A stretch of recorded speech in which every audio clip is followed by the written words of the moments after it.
سب سے پہلے آپ کو بتائیں کہ وزیر اعلیٰ خیبر پختونخوا کی پنجاب اسمبلی آمد کے دوران ہلڑ بازی ہو گئی، قواعد کی دھجیاں اڑائی گئیں، ایسے لوگ آئے جن کی کوئی شناخت ہی نہیں تھی، مریم نواز کے خلاف نازیبا زبان بھی استعمال کی گئی۔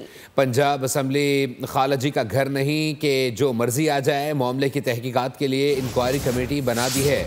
اسپیکر پنجاب اسمبلی ملک احمد خان کی پریس کانفرنس، کہا ریڈ زون میں آنے کے لیے رولز ہوتے ہیں، اسمبلی میں داخلے کے لیے کم سے کم شناختی کارڈ لازمی ہوتا ہے۔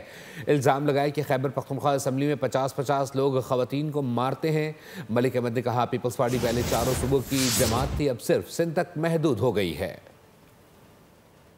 تو ان کا اسمبلی گیٹس پہ تھا، اب وہاں پر یہ کچھ ایسے افراد کو ساتھ لے کر آئے جن کی ہمارے پاس فہرست نہیں تھی اور جن کے پاس آئی ڈی کارڈز بھی نہیں تھے۔ They wanted to enter the premises، تو سیکورٹی سٹاف نے اس پہ ان کو اس ساری فیسیلیٹیشن کے باوجود روکا، وہاں سے وہ معاملہ ارک ہوا اور اس کے بعد پھر انہوں نے اس کی مین ہینڈلنگ شروع کر دی۔ یہ اس کی ایک انکوائری کمیٹی کانسٹیٹیوٹ کی۔ اسمبلی میں آنے کے لیے آپ کو ایک اجازت نامے کی ضرورت ہوتی ہے اور اس کے لیے لازمی طور پہ اگر کوئی اور تفصیل نہ ہو تو کم از کم ایک شناختی کارڈ نمبر ضرور ریکوائرڈ ہے، آئی ڈی کارڈ نمبر۔ وہ محترمہ وزیر اعلیٰ پنجاب مریم نواز صاحبہ کے بارے میں ایک انتہائی بےہودہ زبان استعمال کرتے ہوئے اس طرح کی غلیظ اور اپنی ذہنی پستی کا اظہار کر سکتے ہیں جس طرح کا انہوں نے یہاں پر کیا۔ ماسوائے خیبر پختونخوا اسمبلی کے، جہاں پر لوگوں کو اسمبلی میں بات کرنے پہ 50 لوگ جتھے کی صورت میں خواتین کو بھی مارتے ہیں۔ پیپلز پارٹی تھی، اس کی ایک بڑی نیشنل آؤٹ ریچ تھی اور یہ کہا جاتا تھا چاروں صوبوں کی زنجیر ہے، بے نظیر ہے۔ اب وہ بات پتہ نہیں کہاں دب گئی اور پیپلز پارٹی سندھ کی حد تک پھنس کے رہ گئی۔